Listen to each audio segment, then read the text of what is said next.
Hello, welcome back to my channel. My name is Ray with the Jade Investments. So today what we're going to be talking about is the Airbnb. If you ever want to do an Airbnb, if you want to be the owner, or if you want to do the arbitrage. Arbitrage, that's depending however you want to say it, that's up to you. If you're not a subscriber, go ahead and hit that subscribe button and hit that like button. Also share this video with others. I'm going to go with some of the stuff. I mean, I'm not going to cover everything. There's more here. This is just my opinion.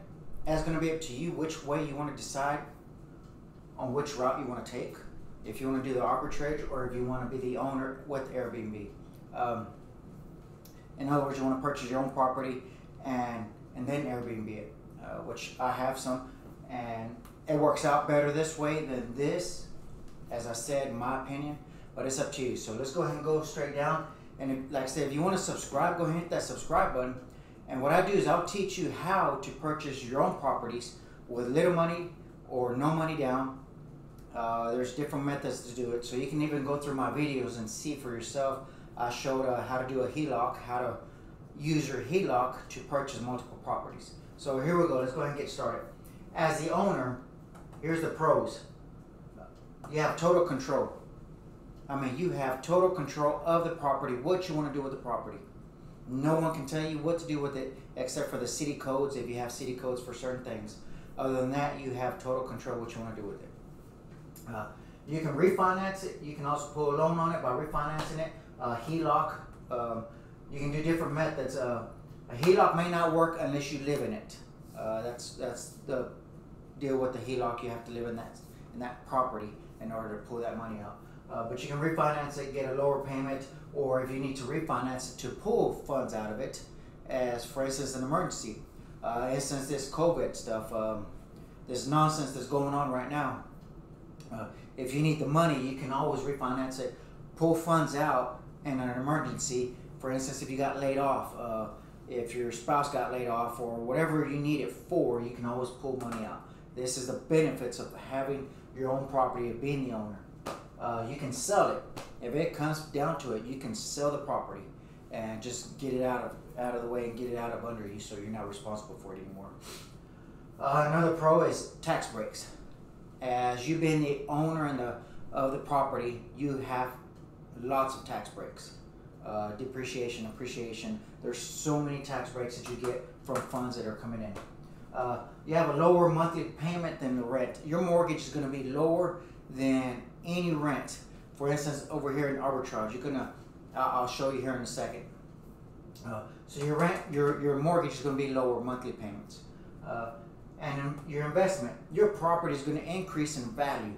Not only because it's going to increase in value, it's going to increase in value because you're also making payments on it. You're paying down the principal. So you're eventually going to own that property in 20, 30 years, or 10, even 10 years. You can even do it as little as 5 years if you have a budget in mind.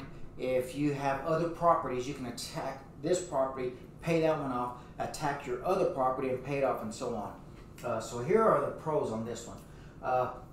The cons on this one is repairs.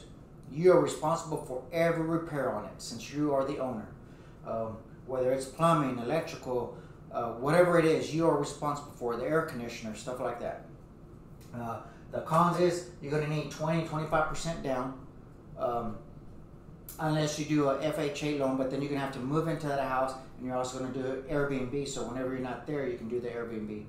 Unless you do an owner finance. There's plenty of properties out there that you just have to look for them, and there's owner finances, and the owner finance it so with as little as 3%, 5%, and sometimes with zero down, and you'll just pay a lump sum at the very end.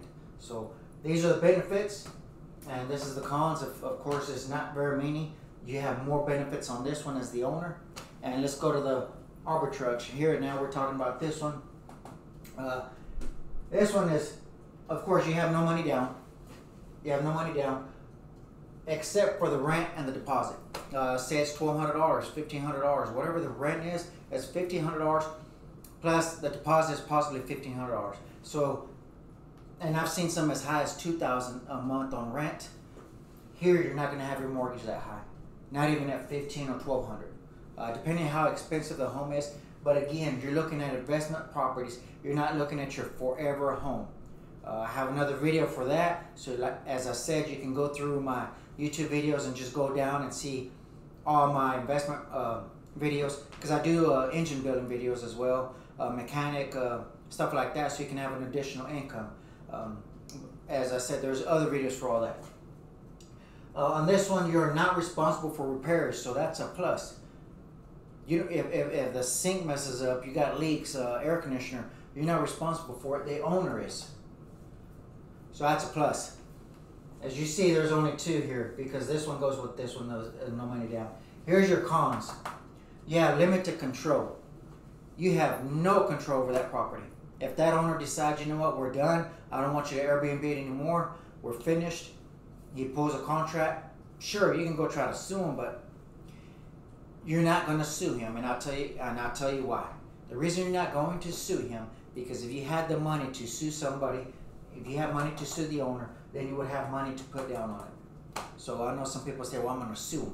If that's the case, you would have 20-25% down to go ahead and purchase your own home. Rent increase. Here's the deal with that one. They can increase your rent at any time. It'll give you 30-45 day notice, and the rent increases. So now it's going to take profits away from you from the Airbnb.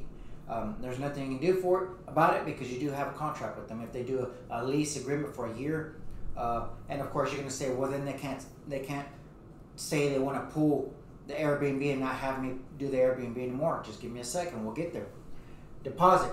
On this one, you do have to do a deposit, but it's minimum. So I mean, it can be a con or a pro. I mean, however you want to look at it, because a deposit, yes, it's going to be a lot less than 20-25% down anyway. So here you go. Owner can sell the property. Exactly. As I said right there, limited control. The owner says, you know what, I'm not doing Airbnb anymore. I'm selling the property, and he can sell or she can sell the property in 30-45 days. There's nothing you can do about it. You're going to have to move all your furniture out of there or sell it if you don't have a place to put it. So, as I said, the owner has total control. You have limited control because they can sell it from you. This one, you're going to have a higher tax bracket. You don't have tax brackets as you do over here as the owner. The owner has all the tax brackets. You don't. The rent is higher than mortgage. As I said before, this rent, the rent is always going to be higher than the mortgage. It always will be. It always will be. You can't get around that. Mortgage, you can refinance and get a lower interest rate, 4%. And in fact, right now they're at as low as 3%. So that's why there's so many benefits as the owner. As I said before, look at my videos. If you want to do Airbnb arbitrage, that's up to you. That's on you. But as you can see, there's not very many, and I can put more up here, but there's not very many pros on this one. There's a lot of cons on this one. I mean, stuff that you have no control. That's the biggest issue right there. You have no control over the property. You have the tax breaks. Your rent's going to be higher. Sure, you don't have, and I know what you're thinking. I don't have 20-25% down to be the owner of a property. Go back to my videos, the HELOC, how to raise capital, how to purchase properties, different methods of purchasing properties. It's on there as well. I have that there. Be a subscriber because I do put these videos up. This is all free for you. I don't charge for any of this. Don't believe all those gurus that are trying to charge you. They start up at $50. Some of them are $500 for a video. They'll charge you $500 for a package deal. They're not going to show you anything. I mean, zero. They're going to tell you there's this other package. It's $1,000 extra after you purchase the $500. In fact, I have that video on there too. So you can go scroll down and you're going to see the difference between an actual real estate investor and the guru. You're going to see a huge difference because I've even seen them charge $25,000 for a package deal that doesn't show you nothing. Here I do it for free for you because I'm trying to help you to be successful.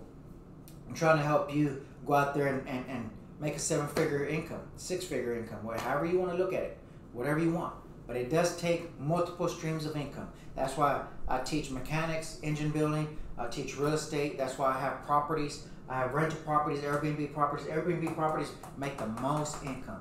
It can bring you $5,000 a month. It does make you good income. Okay, so again, thanks for watching. Hopefully this did help you. I hope this helps you. Thanks for watching, and subscribe to my channel. That way you don't miss anything else. Hit that bell button as well. Thanks for watching.